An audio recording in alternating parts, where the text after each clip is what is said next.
அனைவருக்கும் வணக்கம்.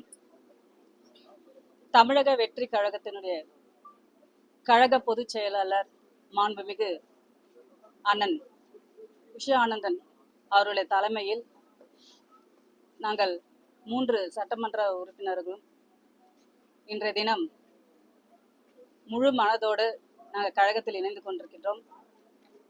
இன்றைய தினம் உங்களுக்கு தெரியும், பேரவைத் தலைவரை சந்தித்து மதுராந்தகம் தொகுதி, பெருந்துறை தொகுதி, தாராபுரம் தொகுதி 3 சட்டமன்ற தொகுதியிலும் நடந்து முடிந்த 2026 சட்டமன்ற தேர்தலில் போட்டியிட்டு மக்கள் எங்கள் மீது நம்பிக்கை வைத்து வெற்றி பெற வைத்திருக்கின்றார்கள். நாங்கள் எதற்கு பதவி விலகினோம் என்ற காரணத்தை இந்த நேரத்தில் நாங்கள் மக்களிடத்தில் தெளிவாக வெளிப்படுத்த விரும்புகின்றோம். தேர்தல் முடிவு மே 4ஆம் தேதி பிறகு 7ஆம் தேதியிலிருந்து பல்வேறு பிரச்சனைகள் அண்ணா திராவிட முன்னேற்ற கழகத்தில் தொடர்ந்து நடந்தது. தலைமை குழு நிர்வாகிகள் கலந்து ஆலோசனை செய்தார்கள். 2 நிலைப்பாடு எடுத்தார்கள். ஒன்று, திமுக சேர்ந்து ஆட்சி அமைக்க வேண்டும் என்ற நிலைப்பாட்டை எடுத்தார்கள். இன்னொன்று, தாவேகாவுடன் ஆதரவு கொடுத்து ஆளுங்கட்சி போல் நம்முடைய தொகுதியில் மக்கள் பணியாற்ற முடியும், மக்களுடைய கோரிக்கைகளை முழுமையாக நிறைவேற்ற முடியும் என்ற 2 நிலைப்பாட்டை எடுத்தாங்க. எங்களுக்கெல்லாம் திராவிட முன்னேற்ற கழகத்தோடு சேர்ந்து ஆட்சி அமைப்பதற்கு விருப்பமில்லை. பல்வேறு அங்க இருக்கின்ற சட்டமன்ற உறுப்பினர்கள் மனதிலும் ஓடிக்கொண்டுதான் இருக்கின்றது. நாங்கள் முடிவு முன்னதாக எடுத்துவிட்டோம். அதே போன்று சிவி சண்முகன் அவருடைய தலைமையில் 30 சட்டமன்ற உறுப்பினர்கள் கையெழுத்திட்டார்கள். காரணம் இதுதான், திராவிட முன்னேற்ற கழகத்தோடு சேர்ந்து ஆட்சி அமைக்கக்கூடாது என்பதற்காக தான் 30 சட்டமன்ற உறுப்பினர்கள் கையெழுத்து போட்டோம். கையெழுத்து நாங்க டிவிகேவோட ஆதரவு நிலைப்பாடு தான் நாங்க எடுத்தோமே தவிர, நாங்க கட்சியில் மாற்றி நாங்க கட்சியிலிருந்து விலகி அண்ணா திராவிட முன்னேற்ற கழகத்தில் இருந்துதான் நாங்கள் ஆதரவு கொடுத்தோமே தவிர நாங்க கட்சி விட்டு போகவில்லை. ஆனால் அன்றைய தினத்திலிருந்தே சமூக வலைத்தளங்களிலும் அனைத்து ஊடகங்களிலும் எங்களை பற்றி அவதூறாக பல்வேறு விமர்சனங்களை எங்கள் மீது வைத்திருந்தார்கள். எங்களுடைய நிலைப்பாடு என்னவென்றால், புரட்சி தலைவர் அம்மா அவர்களால் உருவாக்கப்பட்ட அண்ணா திராவிட முன்னேற்ற கழகம் 54 ஆண்டு காலமாக ஒரு வீரனை போட்டுக் கொண்டிருக்கின்ற ஒரு மாபெரும் இயக்கம். அந்த இயக்கத்திற்கு துரோகம் செய்கின்ற வகையில் திராவிட முன்னேற்ற கழகத்துடன் ஆட்சி அமைப்பதற்கு எங்களுடைய மனம் விரும்பவில்லை. எங்களை போன்றவர்கள் அங்க இருக்கின்றார்கள். நாங்கள் முன்னதாக இந்த முடிவு எடுத்திருக்கின்றோம். அதே போன்று பார்த்தீங்கன்னா, தொகுதியில் எங்களை பற்றி அவதூறாக பரப்பி எங்களுடைய கழகத்தை சார்ந்தவர்களே எங்களை பற்றி எவ்வளவு விமர்சனம் செய்ய வேண்டுமோ அந்த அளவிற்கு விமர்சனம் செய்திருக்கின்றார்கள். எங்களுடைய நிலைப்பாட்டு என்னவென்றால், ஏற்கனவே எதிர்கட்சி சட்டமன்ற உறுப்பினராக கடந்த 2021 மதுராந்த தொகுதி சட்டமன்ற உறுப்பினர் நானும், பெருந்துறை சட்டமன்ற உறுப்பினர் ஜெயக்குமார் அவர்களும், எங்களுக்கு தான் தெரியும் அதோட கஷ்டம். கடந்த 5 வருட காலமாக எந்த ஒரு மக்கள் எங்கள் மீது நம்பிக்கை வைத்து வாக்களித்து வெற்றி பெற வைத்தாங்க.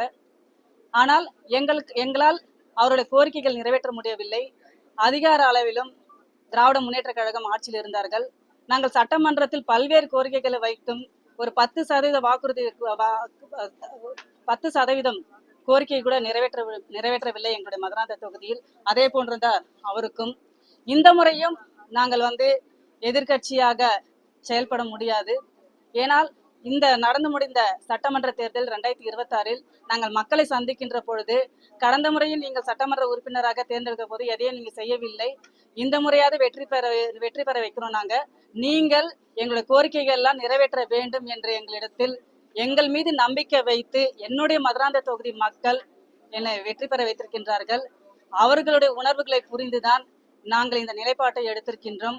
இது எங்களுடைய தனிப்பட்ட நிலைப்பாடுதான். நாங்கள் சுயநலத்துக்காக எடுக்கவில்லை, சுயமரியாதைக்காகவும் எங்களுடைய தொகுதி மக்களுடைய நலனுக்காக தான் இந்த முடிவை நாங்கள் எடுத்திருக்கின்றோம். அதே போன்று பார்த்தீங்கன்னா இன்றைய தினம் நாங்கள் பேரவைத் தலைவருக்கு கொடுத்து கடிதம் கொடுத்து நாங்கள் பேரவைத் தலைவரிடத்திலிருந்து கடிதம் கொடுத்திருக்கின்றோம். அதே போல மரியாதைக்குரிய மாண்புமிகு முதல்வர் அவர்களை சந்தித்து அவரிடத்திலும் நாங்கள் வாழ்த்து பெற்றிருக்கின்றோம். நிச்சயமாக நாங்கள் இந்த நிலைப்பாடு எடுத்திருக்கின்றோம் என்றால் புரட்சி தலைவி அம்மா அவர்கள் உங்களுக்கு தெரியும், எப்பொழுதும் ஆட்சி பொறுப்பில் ஏற்கின்ற பொழுது முதல் கையெழுத்து பெண்களுக்குடைய பாதுகாப்பினும் பெண்கள் நலன் சார்ந்த திட்டங்களை எல்லாம் அறிவிப்பார்கள். அதே போன்றுதான் முதல்வர் அவர்கள் முதலமைச்சராக பதவியேற்ற முதல் கையெழுத்தே உங்கள் அனைவருக்கும் தெரியும், பெண்கள் நலனை சார்ந்த திட்டங்களை அறிவித்திருக்கின்றார்கள். அதே போன்று பார்த்தீங்கன்னா இதுக்கு ஒரு படி மேலாக சொல்ல வேண்டும் என்றால் புரட்சி தலைவி அம்மா அவர்களால் கொண்டு வரப்பட்ட அம்மா உணவகத்தை திராவிட முன்னேற்ற கழகம் கடந்த ஆட்சியில் வந்த உடனே மூடிவிட்டார்கள். ஒரு ஏழை எளிய மக்கள் வயிறார சாப்பிடுகின்ற அந்த திட்டத்தை நிறுத்திவிட்டார்கள். ஆனால் நாங்கள் எந்த மக்களும் கோரிக்கை வைக்கவில்லை. ஒரு தாய் உள்ளத்தோடு புரட்சி தலைவி அம்மா அவர்கள் கொடுத்த திட்டத்தை அவர்கள் மூடிவிட்டார்கள். ஆனால் நம்முடைய முதல்வர் அவர்கள் பதவியேற்ற தினத்தை அம்மா உணவகம் மீண்டும் அமல்படுத்துவதற்காக அறிவித்திருக்கின்றார்கள். இதையெல்லாம் தான் எனக்கு உணர்வுபூர்வமாக நாங்கள் வரவேற்கின்றோம். அதே போன்று அவர் பதவியேற்று 15 நாட்கள் கூட ஆகவில்லை, பல்வேறு திட்டங்களை மக்களுக்காக தொடர்ந்து பணி செய்து கொண்டிருக்கின்றார்.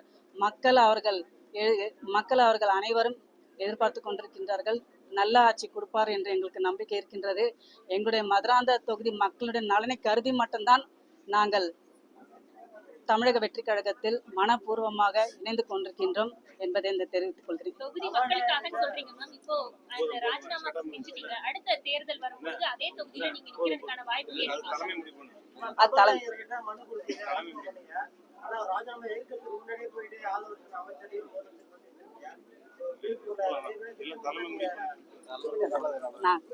நாங்க எதற்காக பதவி விலகணும் என்ற காரணத்தை உங்களுக்கு நாங்க சொல்லிட்டோம். இல்ல மேடம், இப்ப நீங்க தொகுதி மீண்டும் அதே தொகுதியில நீங்க தமிழக வெற்றி கழகத்தில் நாங்கள் இணைந்து விட்டோம். அவர்கள் முடிவெடுப்பார்கள், தலைமை முடிவெடுப்பார்கள். அதற்கு நாங்கள் கட்டுப்படுகிறோம்.